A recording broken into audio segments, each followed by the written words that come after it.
You want to make sure that you set your business up in such a way that your customer service portion is automated and it's always something that you. What's up? It's your host, Kev B. Mr. Believe of the Believe in Yourself podcast of Believe in Yourself Insurance and Investments. This is going to be the Turo quick tips, and we're going to be dropping them each and every Sunday. So tune in to our YouTube channel every Sunday to catch these quick tips that'll help you on your journey in becoming a Turo Power Super Host and growing your rental car business. This video is brought to you in part by Get Upside. Get some cash back on your next full tank of gas.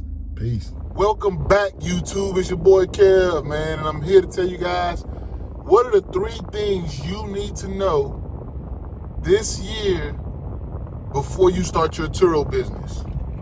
Let's dive into it. The number one thing you need to have before you start your Turo business is a plan. What type of Turo company are you going to start, or how are you going to get into the business? A lot of people, and I believe most people, use this as what I will call semi-passive income. Because if you know what passive income is when you do something one time and then you continue to get paid for it. So with Turo, I call it semi-passive because you'll do something one time, you'll get paid for the duration of the trip, which is every day that the trip is going on, because you get paid per day with Turo. And at the end of the trip, you receive your money. So it's semi-passive. But the thing with Turo is when another trip begins, you have to do another thing again. Now, when I say planning, there's a lot of things that people think. You must know how you're going to get into this game. Is this just going to be something that you have on the side? Or is it something that you want to go into full time? And if it's something that you want to go into full time, you're going to have a very specific strategy of, number 1, how you're going to buy and purchase cars. Number 2, what type of renter do you want to be? Do you want to rent high-end cars, middle-tier cars, economic cars, things like that? You also want to take into account the fact that you cannot just do this business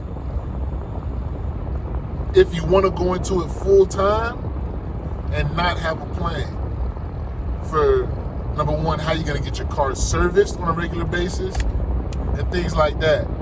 If you're just doing it part-time, maybe you got a car that sits in your driveway all the time. You don't necessarily have to have a plan because maybe you already have a car available. You're just not using it that much and you just want to get the most out of it. Great. But if you want to turn this into a business, you're going to really have to crunch your numbers, figure out an in and out strategy, which I could make a video for that if you guys want that.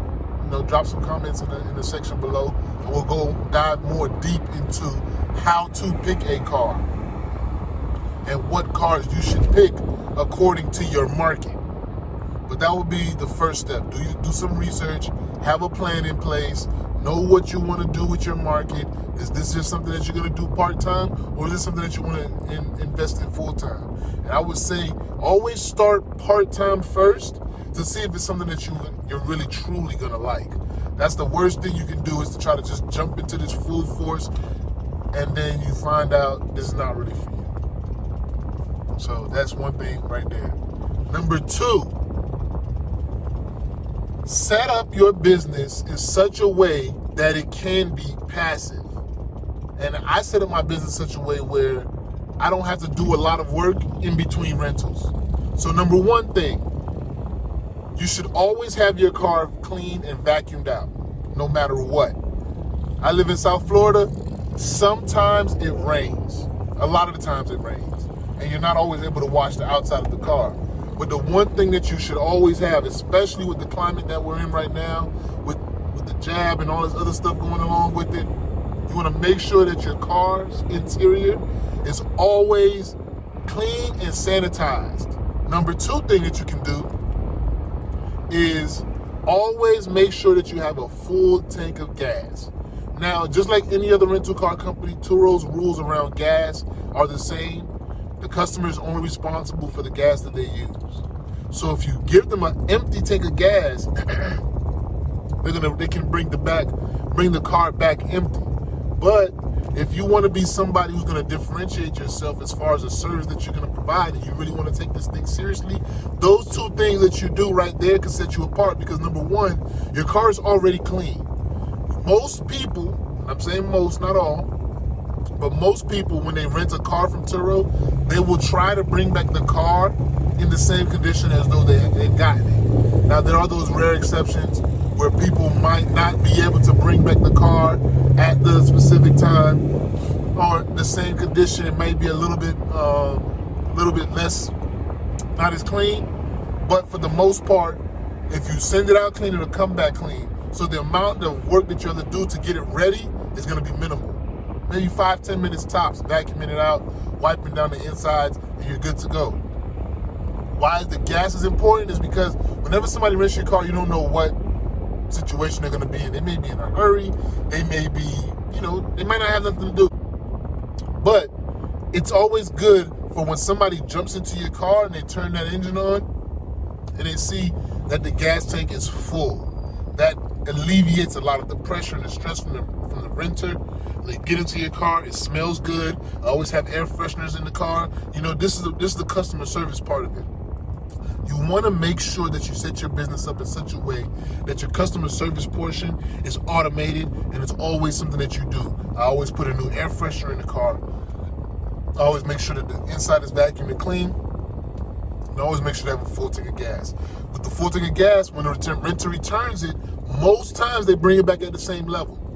So if you have back-to-back rentals, which is really crucial, they bring the car back full, good. They bring the car back clean, nice. Now you just got to do a quick wipe down and a quick vacuum.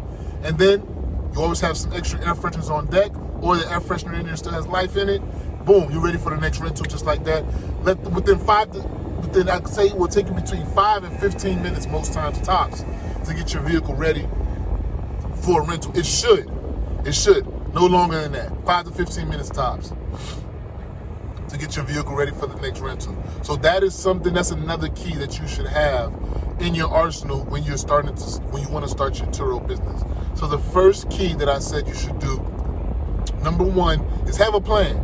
Know what your entrance strategy is. What is it going to be? Are you using a car that you already have? Do you have enough money saved up to go buy a car? Are you going to finance cars? Things like that. Run your numbers. Know what your plan is. And have an exit strategy. Have a plan of how you want to run your business. Is this just something going to be semi-passive on the side that you do? Or are you going to turn it into something full-fledged? But be prepared to make sure that you're monitoring and you're keeping track of how you're spending your money and how the Turo and what you want to do with it. Have a goal, have a plan. Don't just do it willy-nilly. Like they always say, fail to plan, you plan to fail. Number two, doing the little things and the small things every time you get your rental so that you can have a good review ratio. Now, there's going to be people that it's just going to be hard to please. But if you constantly make sure your car is clean on the inside, I bought a vacuum. One of those little Hoover vacuums, those handheld vacuums. So every time my rentals come back, the first thing I do, I check out the car, I vacuum the inside, I wipe it down, I make sure the gas tank is full. If I do have to take the car to the car wash to wash it, sometimes the renters do take it and wash it, sometimes they don't. It varies. I run to the car wash 5 minutes from my house, boom, boom, boom, in and out. And within 15, 20 minutes, depending if I have to drive to the car wash or not, I'm done and I'm ready to go. Ready for the next rental. And it's always good to have those things done because it allows for the renter to always have a good outlook on who you are. You always want to separate yourself from the competition. That's key here in Turo, man. That's key. Now, the last thing that I would say that you must do in 2022 if you want to have Turo, this is, to me, it's been a crucial part of my business, and it's something that just rolled out about 30 days. But I can already see how it allows for the platform, like Turo is really trying to make this as passive as they possibly can with at least a little bit of work that you have to do on your end. You're going to have to communicate with guests in between. But one thing that they just started recently was automating messages. Now, they haven't rolled it out into the app yet. So on your phones, you can't really automate any messages.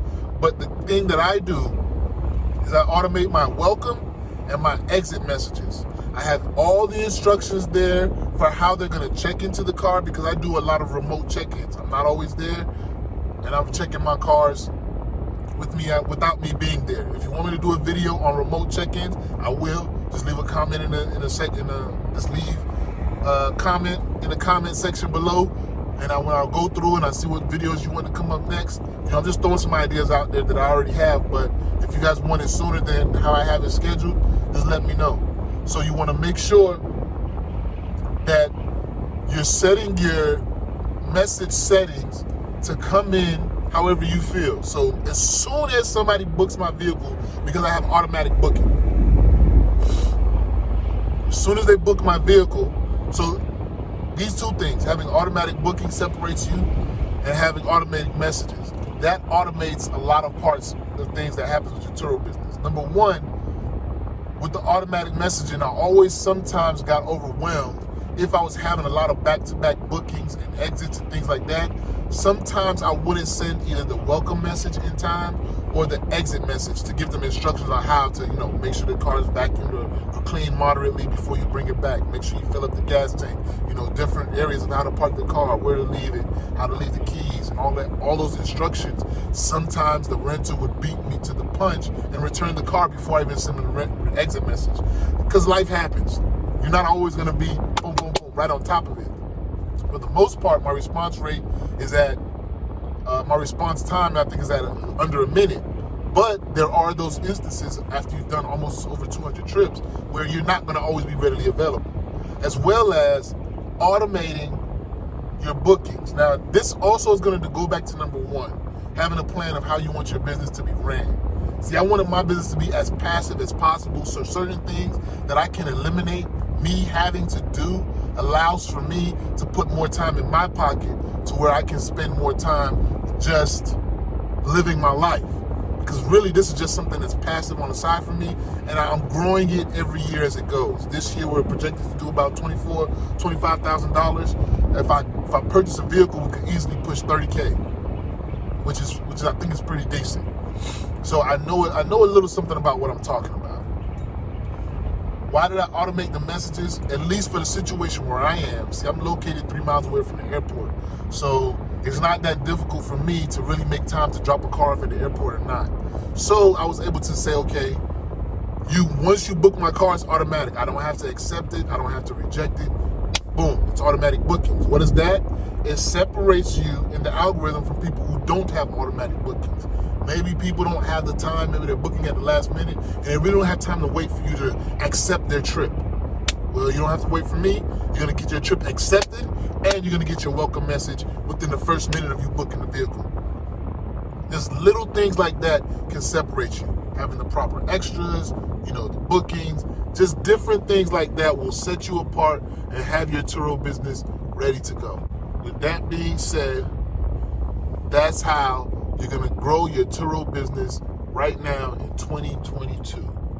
That's the best way to do it. Get your business. Number one, I'm sorry, I just got distracted. I'm actually driving one of my cars. I want to drop it off at the mechanic. I'm trying to find a good space to park it at. So don't mind me, man. Getting one of these little services done. But yes. So, number one, have a plan, have a strategy, have an exit strategy, have an idea of what you want to do before you do it. Map it out, plan it out. And we're going to go dive into that a little bit more later.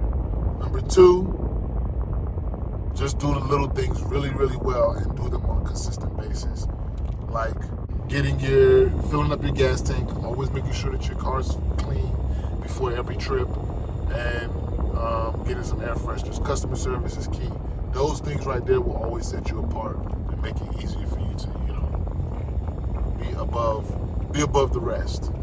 Then lastly, but not leastly, that's even a word. Last but not least, you want to make for sure that you're automating as much in the system as possible.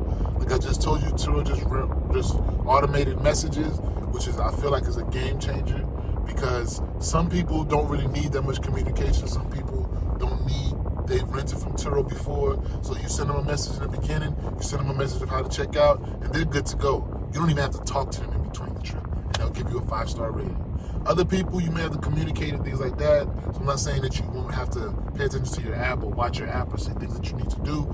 You know, every trip is going to be different, but having those things in place allows for you to spend more time on the places where you may have the time to communicate with this other person or things like that, or answer other questions, because it can be getting a little bit overwhelming. And I have a small amount of cars, but I would say I only have 3 cars on the platform, and I'm looking to continue to expand my business over the next couple of years. I have a targeted number of cars I want to get, so I have a targeted dollar amount I want to make per year, and that's basically how we're going to rock it, man. So that's me. Again, man, make sure you guys click on the link in the bio for that Get Upside and get you a free tank of gas. Get some cash back on that first tank of gas, man. I'll holler at you. Peace.